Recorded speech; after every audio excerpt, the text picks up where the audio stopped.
Chennai, it has been submerged, but the question is, was this a result of a freak natural disaster or was it more? Enough and more experts who study town planning have established that while the rains exceeded anything that the southern capital has seen in over 100 years, it was simply not the big reason why the city got drowned in.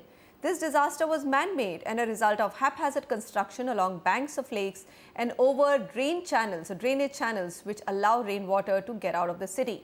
TK Smitha finds out whether this human and property disaster has washed away the faith people have in Chennai's real estate.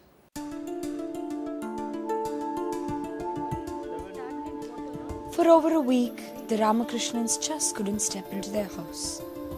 Their house, surrounded by knee-deep waters, they've taken refuge in a hotel. When the flood struck, the city's stormwater drains just collapsed, unable to take the rains and the discharge from the lakes. The result?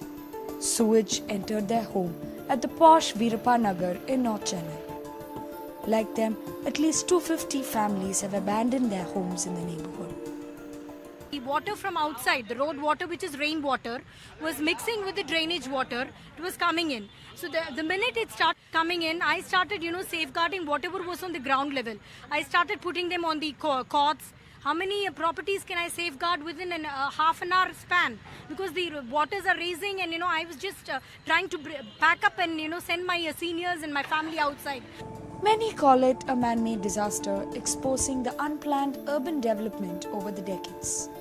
For instance, the city has over 1.5 lakh illegal structures, built over 300 water bodies. Lowlands have turned into concrete jungles with absolutely no stormwater drains. Worse, the CMDA that approves construction has no urban planner, not even guidelines on building stormwater drains. Experts say an urban planner is the need of the hour. It's urban planning which is of critical importance today, simply because an architect can design only what is within the boundary wall of the project. But as an urban planner, you need to really plan the waterways, the physical road infrastructure. So in urban planning, you need to make sure that there is this involved with the architect. So they plan the holistic development. For many residents, their dream homes turned into cesspools.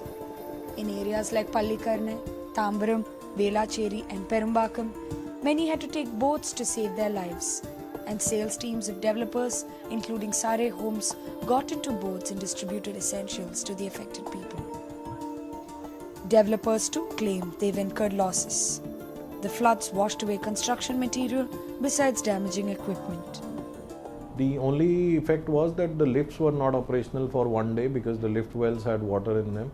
So they had to be cleaned once the rains, the backflow happened. Work has been held up, and mainly because of labor hutments getting affected and the labor moving out. I would reckon that the total delay would be about 2 months. 500 apartments were sold every quarter this year. Experts had estimated sale of 20,000 to 22,000 apartments by the end of 2015. The recent rains say it will bring it down by at least 20%.